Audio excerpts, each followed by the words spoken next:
Now, I would like to introduce our honorable guest of honor, Professor Ravinder Rena.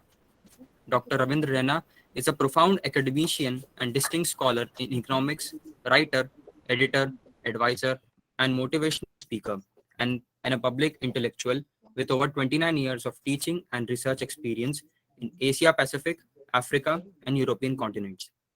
He serves as the honorary country director in South Africa for the International Internship University. Professor, Professor Rena is currently working as a professor of economics and internationalization project leader at the UWN Business School, Northwest University, South Africa. He serves as the chairman of the panel of judges for economics of the Global Undergraduate Award based in Dublin, Ireland, and United Kingdom. Dr. Rena is the editor-in-chief for International Journal Education, Economics and Development. He is also a part of editorial board members of many international journals. Dr. Rena did his MA, MPhil, and PhD in economics from Osmania University, Hyderabad. He earned his PhD with an university gold medal. He has worked with Eritrea Institute of Technology as a professor of economics. He is also the head of economics at PNG Institute of Technology. He is the author of 9 books, and his profile was also featured in the Global Achievers magazine in July 2021 as top 10 inspirational social leaders. He also got the prestigious award for the best researcher in 2011 from Namibia University of Science and Technology. Over to you, sir. Thank you very much for those kind and detailed introduction about me. Good afternoon, ladies and gentlemen. It is indeed a proud privilege and honor for me to be part of this international e-commerce organized by IHM Bhopal. Particularly, I must express my gratitude and thanks to our beloved Professor Dr. Anand Kumar Singh, the principal of Institute of Hotel Management, Bhopal, and our chief guest, Sri Gyan Bhushan ji, and thank you for those kind words and thank you for those insights. And also other fellow speakers from different corners of the globe, from Japan, from other countries as well, to make this particular program grand success. And I must congratulate the college to choose the pertinent topic that is fostering research, innovation, and entrepreneurship, which is very, very essential on these corona pandemic circumstances. So, ladies and gentlemen, in the interest of time, I would like to touch upon a few important aspects pertaining to the research, number one, and a little bit of innovation and a little bit of research. So research, where we are standing in the research, what is research is all about. I'm not going to teach about the research methodology here, but I would like to touch that a scholar is known in the world, whereas the leader is known in his territory. So that is the slogan I would like to probably introduce with. And now our Honorable Prime Minister Modi ji is there, is our leader. And if you come to South Africa, or if you come to Somalia, or if you go to Liberia or Sierra Leone, who is the chief prime minister of India? Probably people, they may not understand, they may not know who is the prime minister of India. And but if we come to India and ask who is the president of South Africa, probably many people may not know. So Cyril Ramaphosa is our current sitting president of South Africa. So, but when you go to these countries that I referred just now and ask, do you know Einstein? And definitely most of the students and most of the people, educated community, they would definitely say, yes, they know. So that is the difference between the scholar and the leader. So leader is known in his geographical territory, whereas the scholar is known in the world. We talk about Shakespeare, we talk about probably various other scientists that we come across, and Graham Bell and so on and so forth. So therefore, the research is very, very important. Now we divide the world into developed world one side and developing countries on the other side. Why those countries are developed countries? What made them to be developed? The amount of money that they spend for research is immense. For instance, if you look at the total population of the world today, is about 7.9 billion people on this planet. But how many researchers are there in this world? Surprisingly and sadly, And according to the latest estimates, we got only 7.8 million people as researchers. So, which means that we got only 0.1% of the researchers in this world. And if somebody is a researcher, is a PhD student or a master's student or an engineering student and so on and so forth, we must be privileged. We must be proud that we are among the top 1% of the population of this world. But we do have seasonal researchers who just do the PhD and disappear from the research world. And there are so many other scholars, they just do the research only particular project purposes. We don't have a constant and sustainable researchers in this world. If you look at per million people, India is the second largest populated country in the world. Now we got getting close to 1.4 billion people in India, and probably about 1,390 million people that are living in India now. How many researchers do we have for every 1 million population that we have in India? That is scary and surprising that we got on less than 260 researchers per every million people. So that is not even 1%, ladies and gentlemen. Now we must think about that. So we value research because research is the one which keeps us alive.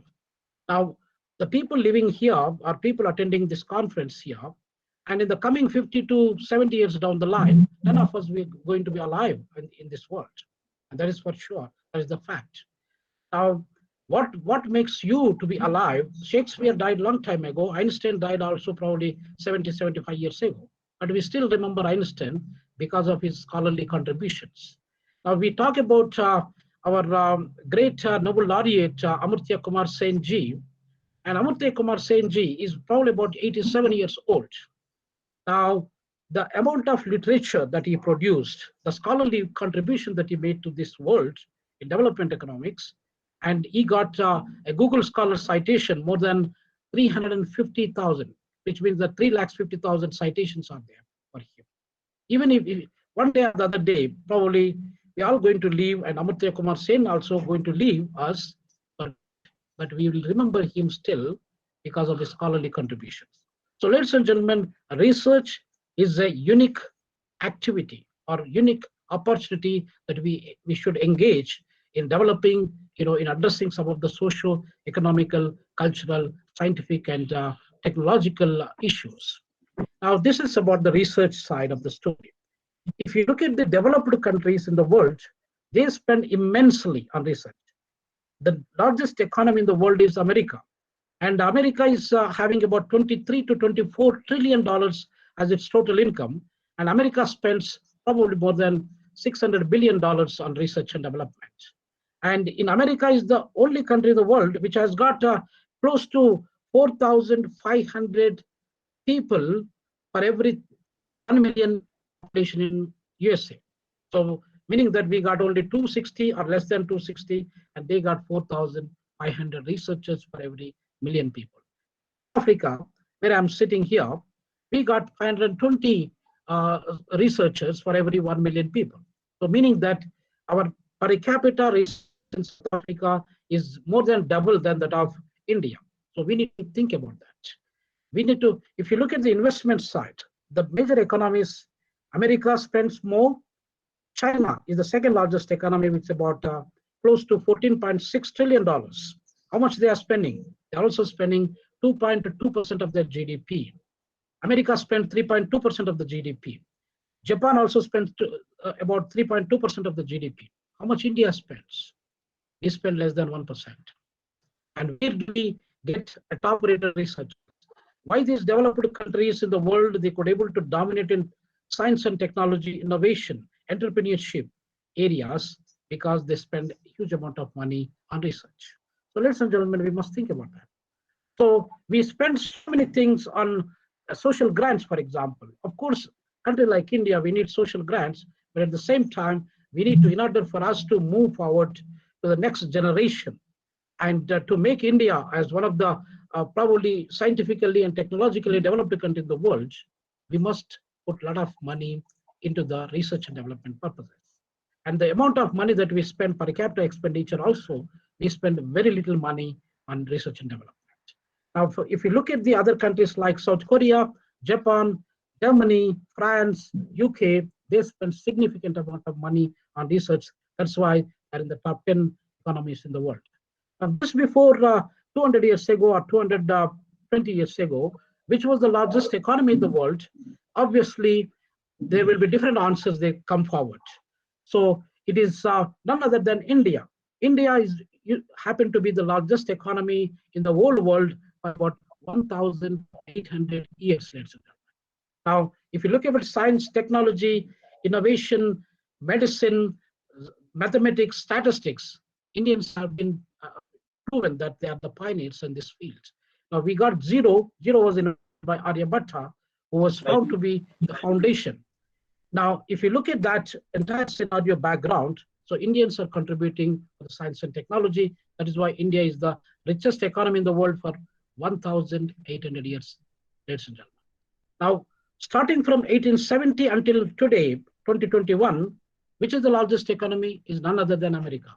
For the last 150 years, America is ruling this world in terms of science, technology, innovation, development, because they spend huge amount of money and they respect the research. Even in South Africa, we also respect the research. If you look at the publication side, Indian professors, Indian researchers, if they publish any kind of scholarly papers in the Scopus Index of journals or Web of Science, Thomson Reuters Index of journals, we don't value them.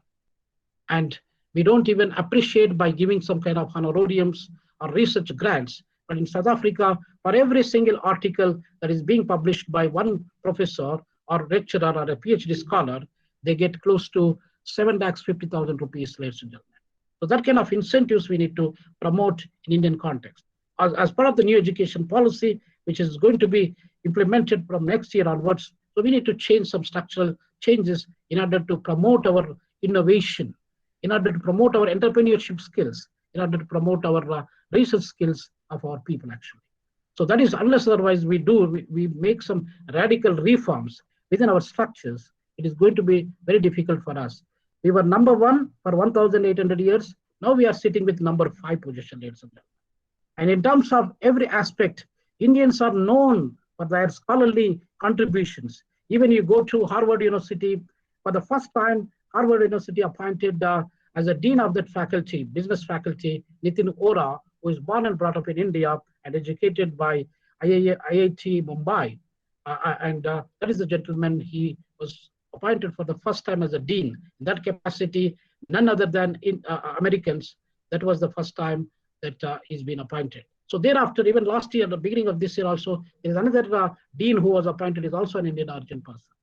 So if you talk about CEO of Google, Satya Nadella, and so many other CEOs, they all come from India, or they born and brought up in India, they developed in India, but they were being used in other part of the world. Now, that is why when Prime Minister Modi ji was visiting America recently, people were asking that, or probably Modi ji was also excited to ask Joe Biden that why America is the richest country and why so much development is occurring here. So for a namesake or for joke's sake, people are saying that because Americans, they invite the deserved people, whereas Indians, we utilize only reserved people. So this kind of structural changes we need to change, ladies and gentlemen. And that also, we do have so many skilled people. We do have so many talented people. We have so many great minds, actually, but we cannot able to utilize the skills of such people because of so many cultural, social, ethnical, religion backgrounds. So that needs to be changed, actually. So India has got huge potential. India is the only country in the world after America which has got the best land in this world, not even China. China, though, is 3 times bigger than us in area size, but China doesn't have the best land that we have in India. So we do have lots of resources, natural resources we have. We also got human resources, and we need to put them together. We need to work in order to build next generation, probably hospitality industry. We have to build probably the entrepreneurship, and we also should contribute to the innovation area of this world. So with this few words, ladies and gentlemen, in the interest of time, I'd like to conclude by stating that I would like to thank the IHM Bhopal for giving me this opportunity to share some of my views. And finally, I would like to state one thing to our students, that we always have bigger problems, or the problems that we see in this world they look like bigger in size, but actually they're not big. The capacity for every human being in this world has got more powerful than the problems and challenges that we have. So challenges that we see today are very tiny, and we need to think about that. It is tiny, and we can able to address that. If we think it is like a Mount Everest, and then the problems look bigger, and we are unable to address the problem. So please remember that the problems that we have is tiny. The capacity that we have as human beings is more powerful than what the problem looks like. So with these few remarks, ladies and gentlemen, we need to exert our efforts to promote the entrepreneurship, which is pertinent. Although we got about 63 million probably MSMEs in the country, which is more than the population of South Africa actually. So MSMEs can also contribute. There are lots of textile industries, a lot of other leather industries, and many other industries that they are trying to work hard. So we need to promote such MSMEs. We need to promote also the large-scale industries. We need to encourage the entrepreneurs. We shouldn't give the money for free for the people to make them lazy, but we have to identify the talent, and the government is the talent, so that we can build new India. We can also build probably an innovative and probably a proud India again, that we lost the position about 200 years ago because of the Britishers. Now we will definitely regain that power, and India can become the largest economy in the world again in the coming few decades. With this few words from my side, ladies and gentlemen, and thank you very much, Dr. And Professor Anand Kumar Singh ji, Principal of the IHM, and our beloved Chief Guest, Dr. Professor Gyan Bhushan Singh ji, Gyan Bhushan ji, and all other eminent speakers and the students who are sitting here. Thank you, one and all.